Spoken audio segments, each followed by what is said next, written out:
ኢትዮጵያ ትልቅ ሀገር ናት። በሳይዟ፣ በታሪኳ፣ በሀብቷ ልክ ራሷን ጠብቃ ለልጆቿ መሸጋገር መቻሏን ማረጋገጥ ያስፈልጋል።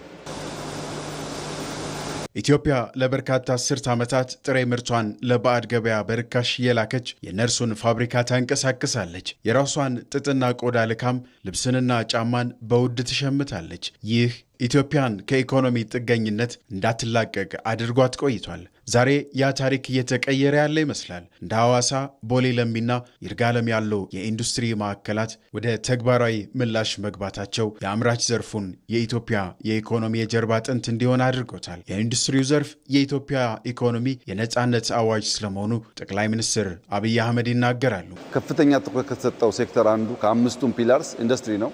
ተስፋ ሰጪና ኢትዮጵያ በእውነትም እያንሰራራች ነው። 3 መሰረታዊ ጉዳዮች አሉ። ሀገር ሁልጊዜም ቢሆን ማምረት የሚገባት አንደኛው ምግብ ነው። በቂ ምግብ የማያመርት ሀገር፣ ራሱን የማይመገብ ሀገር ለማንኛውም አደጋ የተጋለጠ ነው። ሁለተኛው ልብስ ነው። ሶስተኛው መድኃኒት ነው። መከላከል እንደተጠበቀ ሆኖ በመድኃኒትም ደግሞ ራስን መቻል ያስፈልጋል። በሁሉም መስክ በጣም ችግር የነበረ በቀላል ልናሟላቸው የሚገቡ ነገሮች ምላሽ እያገኙ ስለሆነ ኢትዮጵያ ተስፋ አላት። ኢትዮጵያ እያንሰራራች ነው። ኢትዮጵያ ጀምራ እየጨረሰች ነው። የአምራች ኢንዱስትሪዎች ጥንካሬ የሀገርን ተወዳዳሪነት የሚያጎለብቱ መሆናቸው ታምነው ባለፉት ዓመታት በጨለማ ውስጥ ተቀምጦ ስለ ኢንዱስትሪዎች እድገት የማውራት ህልሞችን የቀየሩ ስራዎች ተከናውነዋል። በዚህም የተዛነፉ የኢኮኖሚ ስርዓቶችም ተቃንተዋል። ኢትዮጵያ ለረጅም ጊዜ ችግር ከነበሩባት መካከል አንዱ የንግድ ሚዛን አለመጣጣም ነው። የንግድ ሚዛን አለመጣጣም በአንድ በኩል ኤክስፖርት የምናደርገው ምርት ውስን መሆን፣ በሌላ በኩል ደግሞ ገቢ ምርታችን መጠን ከፍተኛ ከመሆኑ ጋር ተያይዞ የነበሩ ችግሮች ናቸው። ይህንን ለመፍታት ገቢ ምርትን በመተካት በኩል እንደ ኢትዮጵያ የማኑፋክቸሪንግ ኢንዱስትሪ ትልቅ ምርታ የተገኘበት ውጤት የተገኘበት ስራ ነው እየተከናወነ ያለው። እሱ ብቻ ሳይሆን አዳዲስ ኢንቨስትመንቶችን በመሳብ ነባሮቹ እንዲያስፋፉ እንዲጠናከሩ በማድረግ የገጠር ኢንዱስትሪያላይዜሽንን በማስፋፋት ወደ ውጭ የምንለካቸውን የምርት አይነትና መጠን በማሳደግ የውጭ ምንዛሬ ገቢን እንደዚሁ በማላቅ በኩል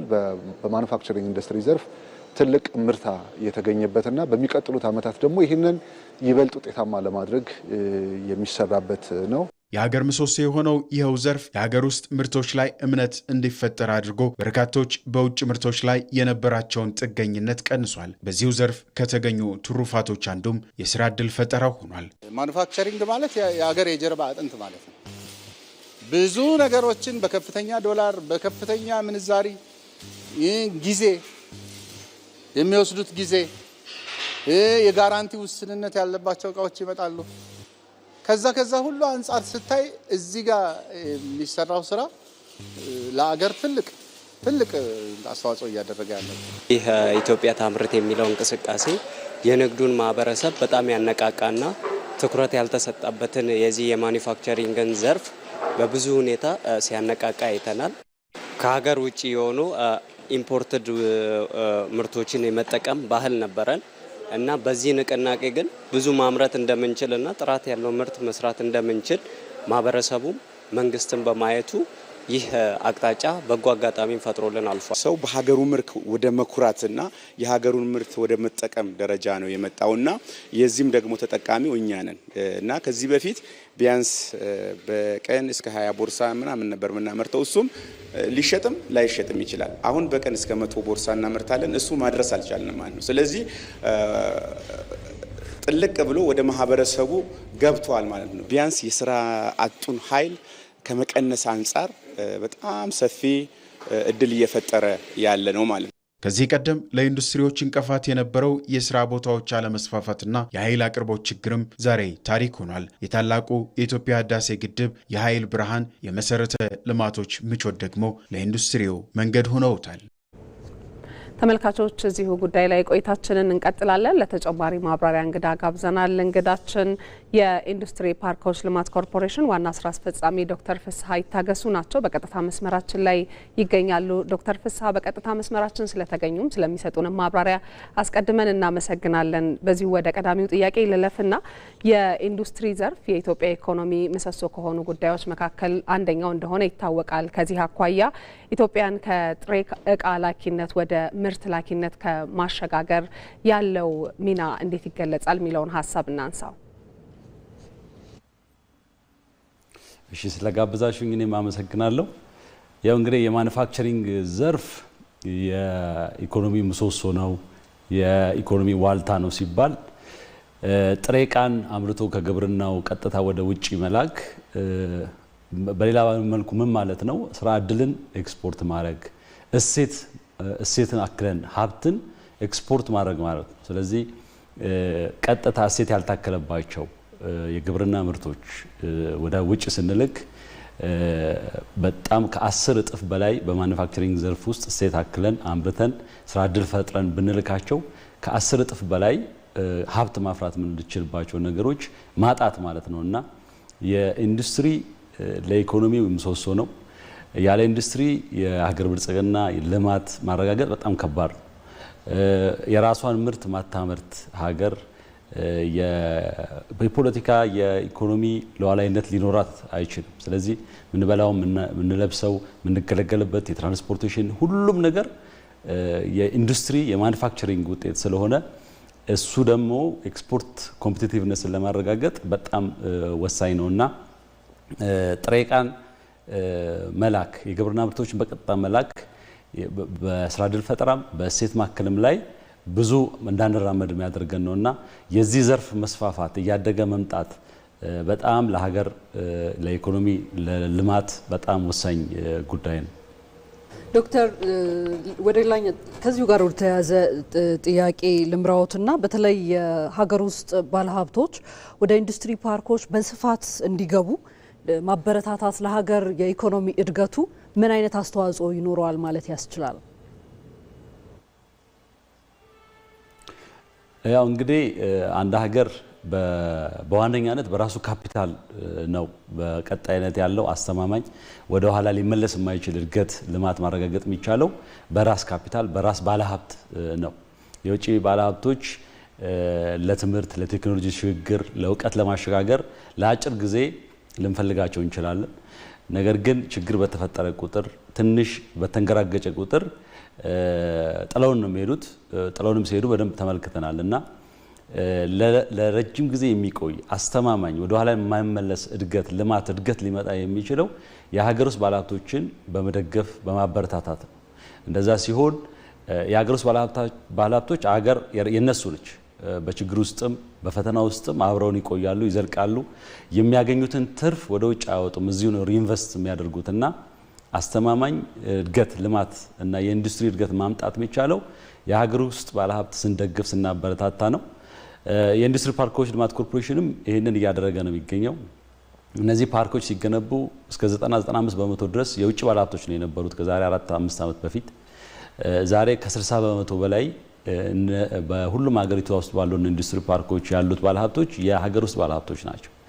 እነሱን በፋይናንስ በመሰረተ ልማት እየደገፍን ወደ ምርት እየገቡ ነው። ብዙዎች ኤክስፖርት ማድረግ ጀምረዋል። በሀገር ውስጥ ምርት የሚገባን የነበረን መተካት ጀምረዋል። በጣም በሺዎች የሚቆጠሩ ስራ ዕድል መፍጠር ጀምረዋልና በልዩ ሁኔታ እንደነዚህ አይነት ባለሀብቶች ስታርታፖችን የምንደግፍባቸው ፕሮግራሞችም እየቀረጽን እየተገበርን ነው የምንገኘው። ከሀገር ውስጥ ባለሀብት ውጪ የኢንዱስትሪ ልማት የሀገር እድገት ማምጣት በጣም አስቸጋሪ ነው። ሰስተነብል አይሆንም ቢመጣም ለአጭር ጊዜ። ስለዚህ ቀጣይነት ያለው አስተማማኝ እድገት ለማምጣት በጣም የሀገር ውስጥ ባለሀብቶች መደገፍ ያስፈልጋል። መልካም። የአምራች ኢንዱስትሪውን ተወዳዳሪነት ለማሳደግ የኃይል አቅርቦት የሎጂስቲክስና ፋይናንስ ስርዓቶችን ማሻሻል ደግሞ አስፈላጊ እንደሆነና ከፍተኛ እገዛ እንደሚያደርግ የሚታሰባልና ዶክተር ፍስሐ ምናልባት እነዚህን ነገሮች አስተካክሎ በደንብ አሻሽሎ ኢንዱስትሪዎች በሙሉ አቅማቸው እንዲሰሩ ከማስቻል አኳያ ምንድነው መሰራት ያለበት የሚለውን ሀሳብ እናንሳ። አሁን የጠቀሻቸው ጉዳዮች የኃይል አቅርቦት፣ የሎጂስቲክስ እና የፋይናንስ አቅርቦት ያው ለኢንዱስትሪዎች ዝም ብሎ የመሰረተ ልማት አቅርቦት ብቻ አይደለም። ተወዳዳሪነታቸውን በእጅጉ ከሚወስኑ ጉዳዮች አንዱ እነዚህ 3 ጉዳዮች በጣም ወሳኝ ናቸው። የኃይል አቅርቦት በጣም አስተማማኝ የሆነ ኃይል አቅርቦት በተመጣጣኝ ዋጋ ማቅረብ መቻል አለብን። በዜናችሁም ላይ እንደጠቀሳችሁት የህዳሴ ግድብን የመሳሰሉ ትልልቅ ታዳሽ ኃይሎች ወደ ስራ መግባታቸው ይሄንን በበቂ ሁኔታ ለኢንዱስትሪዎች ለማቅረብ በጣም ይረዳናል። የኢትዮጵያ የኃይል ዋጋም በጣም ርካሽ ነው በዓለም ላይ ሲነጻጸር። ስለዚህ ኢንዱስትሪዎች ኮምፒቲቲቭ ሆነው ተወዳዳሪ ሆነው በዓለም አቀፍ ገበያ ውስጥ ምርቶቻቸውን ለመሸጥ ይሄ በጣም ወሳኝ ነው። የሚቀርበው የኃይል ግን አስተማማኝ ማይቆራረጥ መሆን አለበት። የሎጂስቲክስ ስርዓቱም ምርቶች እንግዲህ የአምራች ዘርፍ ሁሌ ለአንድ ሀገር ውስጥ ብቻ አይደለም ተወዳዳሪነቱን የሚያረጋግጠው፣ በዓለም አቀፍ ገበያ መለወጥ አለበት። ስለዚህ በጊዜው ምርቶች በሚፈልጉበት ቦታ መድረስ አለባቸው። ስለዚህ የትራንስፖርት የሎጂስቲክስ ስርዓታችን መጠናከር አለበት። የኛ ሀገር የሎጂስቲክስ ስርዓት ብዙ ችግሮች ነው ያሉበት። ከወደብ ጋር ይያያዛል፣ ያለን መሰረተ ልማት ጋር ይያያዛል። ከ20 እስከ 25 በመቶ በምርቶች በእያንዳንዱ ምርቶች ላይ ተጨማሪ ወጪ ያስወጣልና ከወደብ ማግኘት ጀምሮ የኢትዮጵያ መንግስት እየሄደበት ያለው ነገር የኢንዱስትሪ ዘርፉንም ተወዳዳሪነት ለመጨመር በጣም ያስፈልጋል። ሌሎችም የትራንስፖርት የሎጂስቲክስ መሰረተ ልማቶች ማጠናከር ተወዳዳሪ ለመሆን ኢንዱስትሪው አምራች እንዲሆን ትልቅ አስተዋጽኦ ነው ያለው። የፋይናንስ አቅርቦትም ያው የደም ስር ነው ለኢንዱስትሪ። ኢንዱስትሪ ካፒታል ኢንቴንሲቭ ነው። ባንኮች፣ የፋይናንስ ተቋማት ለኢንዱስትሪዎች ለማኑፋክቸሪንግ ዘርፍ ፕራዮሪቲ ሰጥተው ቅድሚያ ሰጥተው ይሄንን ማመቻቸት አለባቸው። እነዚህ 3 ነገሮች ሲሟሉ ኢንዱስትሪው እና ከዚህ በእኛ በሀገር ውስጥ የምናመርታቸው ምርቶች ተወዳዳሪ ይሆናሉ፣ በዓለም አቀፍ ደረጃም ተመራጭ ሆነው ይሸጣሉና እነዚህ መሰረተ ልማቶች መስፋፋት አለባቸው። ያው የኛ ፓርኮች የተቀናጀ መሰረተ ልማት ለባህል ሀብቱ ለአምራች ዘርፉ ማቅረብ ነው የምንሰራውና እነዚህ መሰረተ ልማቶች ሲሟሉ ተወዳዳሪነታችን እየጨመረ ይመጣል፣ አምራችነታችን እየጨመረ ይመጣልና በጣም ቁልፍና ወሳኝ ጉዳዮች ናቸው። ፋይናንስ፣ መሰረተ ልማት፣ ፓወር እና ሎጂስቲክስ መሰረተ ልማቶች። መልካም። የኢንዱስትሪ ፓርኮች ልማት ኮርፖሬሽን ዋና ስራ አስፈጻሚ ዶክተር ፍስሐ ይታገሱ ለሰጡን ማብራሪያ ለሰዓቶትም እጅግ አድርገን እናመሰግናለን። እኔም በጣም አመሰግናለሁ።